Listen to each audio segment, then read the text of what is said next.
안녕하십니까. 세상 읽어주는 남자 이상훈입니다. 오늘은 삼성기술 풀티났다. 패키징 변곡점 만든다는 주제로 말씀드리겠습니다. 이 엑시노스 2600에 적용된 열 통과 차단 기술이 뜨거운 감자입니다. 이 삼성이 퀄컴 미디어텍 등 그 안드로이드 진영 팹리스뿐만 아니라 다른 운영체제 그 iOS를 활용하고 있는 애플에게도 이 기술을 제안하고 있고, 실제 이 팹리스들의 이 실제 삼성의 그 기술 채택 가능성이 높다는 얘기도 돌고 있습니다. 사실 이게 현실화되면 삼성 파운드리의 굉장한 분기점이 돼 줄 수 있습니다. 이게 어떤 의미를 갖는지 천천히 짚어드리겠습니다. 이 엑시노스 2600에 도입된 HPB, 히트 패스 블럭 기술인데요. 열 통과 차단 기술입니다. 방열 블록 기술로 부르고도 있습니다. 이 HPB 기술을 실제 경쟁사들이 채택할지부터 한번 따져보겠습니다. 일단 그 발열은 모든 AP 업체의 고민입니다. 빠르고 대규모의 연산이 필요한 만큼 발열 제어 기술 자체가 그 AP 성능을 좌우하는 알파요 오메가라 할 수 있는 상황인데요.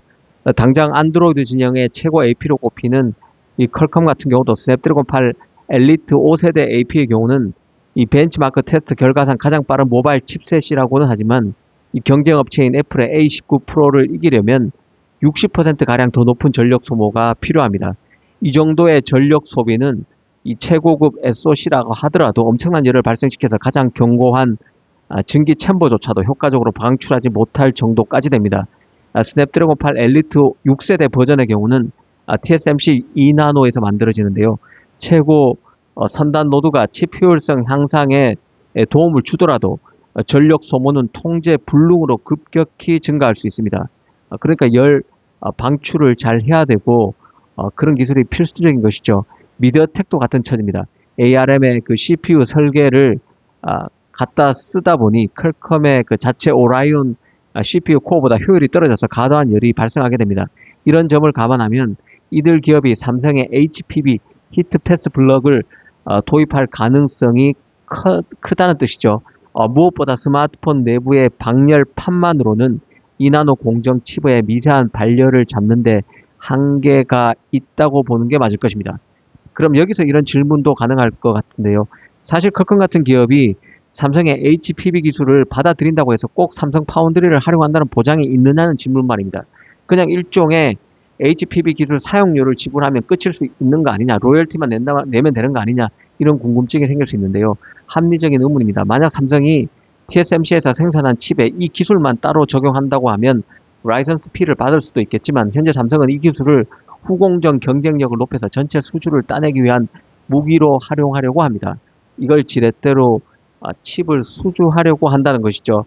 즉 삼성이 방열 블럭 기술을 단순히 설계도만 빌려주고 돈을 받는 형태보다는 삼성 파운드리에서 칩을 생산하거나 패키징 공정을 맡기면 HPB 기술을 적용해 주겠다는 전략을 취한다는 얘기입니다.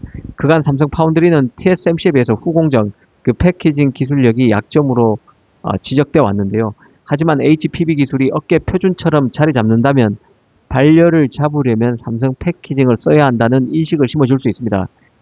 인식의 전환이 가능해진다는 얘기죠.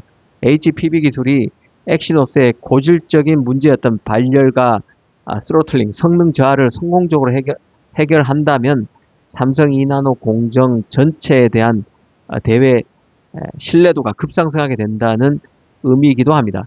무엇보다 삼성이 이런 전략을 구사할 수 있는 이유는 히트 패스 블럭, 그 HPB 기술이 칩 설계도가 아니라 칩을 다 만든 후에 조립하고 마감하는 그 첨단 패키징 공정에 녹아있는 기술이라는 점 때문인데요. HPB는 단순히 칩 위에 방열판을 얹는 수준이 아니라 반도체 패키징 내부 구조를 완전히 바꾸는 공정입니다.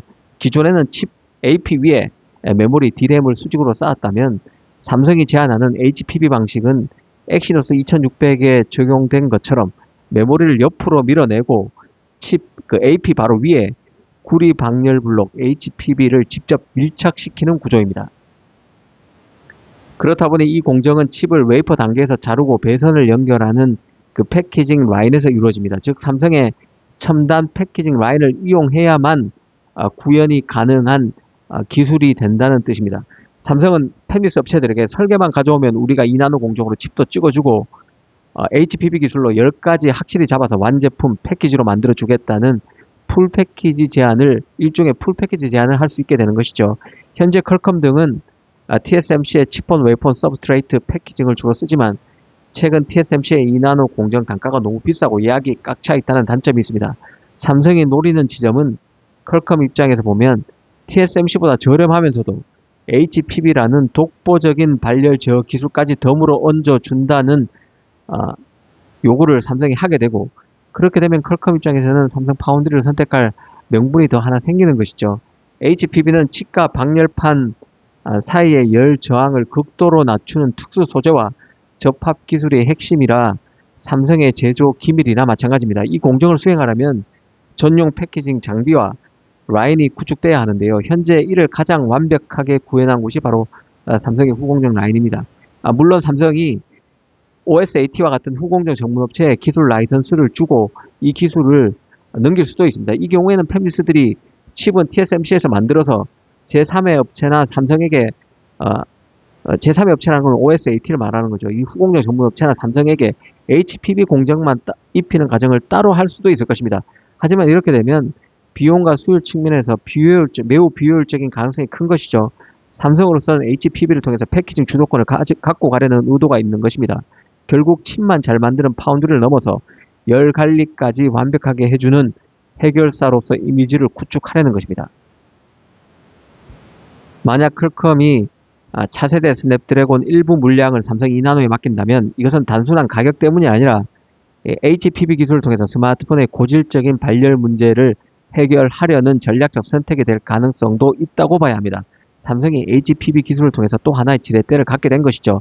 파운드리 분야에서 메모리와 이른바 턴키 전략을 구사할 수 있다는 점, 그리고 HPB 기술을 엑시노스 2600에 성공적으로 안착시키면서 다른 경쟁사에게 HPB 기술이라는 특장점을 보여줄 수 있는 위치로 올라선 것이 삼성 파운드리가 전공정뿐만 아니라 후공정에서도 다른 경쟁사보다 더 개선 폭을 넓혀주는 그런 위상까지 오르게 됐음을 보여주는 것입니다. 이 삼성의 그 HPB 기술이 TSMC의 방식과 비교해도 손색이 없기 때문에 이런 경쟁력을 갖게 되는 것인데요. 기존 TSMC 방식은 앞서 말씀드린 대로 칩 위에 그 AP 위에 메모리를 샌드위치로 쌓는 구조입니다. 열은 칩에서 발생하는데 위에 덮인 메모리가 담요 역할을 하기 때문에 열이 밖으로 나가는 것을 방해하는 것이죠. 하지만 삼성 HPB 방식은 메모리를 칩 옆으로 옮기고 칩 바로 위에 열 전도율이 극도로 높은 구리 블럭을 직접 밀착시킨 형태입니다. 열이 막힘없이 스마트폰 방열판으로 바로 전달되는 고속도로를 뚫어버린 셈입니다. 만약 엑시노스 2600이 이 HPB 기술로 아이폰보다 발열이 적으면서 성능은 더 잘 유지된다는 평가를 받게 되면 파운드리 상황에서도 극반전이 이루어질 수 있습니다. 그간 퀄컴은 리스크 분산을 위해서 TSMC와 삼성을 조울질 해왔는데요. HPB라는 강력한 플러스 알파가 생기게 되면 삼성으로 물량을 이전보다 대거 더 돌릴 명분이 생기는 것이죠. 패키징 권력과 관련해서도 과거에는 어디서 찍느냐, 패브리케이션이 중요했다면 이제는 누가 더 열을 잘 식히고 포장하느냐, 말 그대로 패키징이 파운드리 선정의 핵심 기준이 되는 것입니다. 결국 삼성이 이 HPB 기술을 타 경쟁사에 개방하는 듯한 제스처를 취하는 것은 우리 기술이 좋으니까 라이선스 B를 내고 써라는 소극적인 자세가 아니라 이 기술을 쓰고 싶으면 삼성 파운드리 팹에 주문을 넣으라는 공격적인 마케팅 성격이 더 강하다고 볼 수 있을 것 같습니다. 감사합니다.